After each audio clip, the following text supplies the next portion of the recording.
Joe for Marketplace.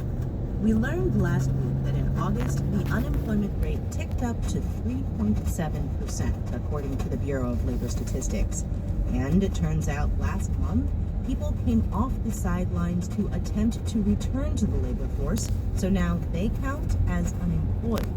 The BLS also announced that its next report will mark the end of an era.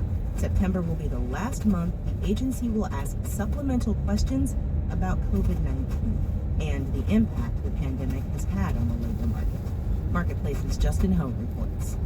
The BLS has been asking people whether COVID affected how much they're working or prevented them from looking for work. Rachel Krantz-Kent is an economist with the BLS. She says the Bureau started asking those questions in May of 2020. Businesses were closing, people were being told to stay at home, to socially distance, and so we really were interested in measuring, the impact of those measures on the labor force. Now, Krantz-Kent says those questions are getting outdated, so the BLS will start asking some new ones, and they'll focus on telework. How many people work from home at all, for how many hours? Megan Green, chief economist at the Kroll Institute, says the BLS is trying to wrap its head around some fundamental changes in the job market. My job, for example, is largely remote, and that never would have been a possibility before the pandemic. The data will also let economists understand how telework affects different occupations and demographic groups.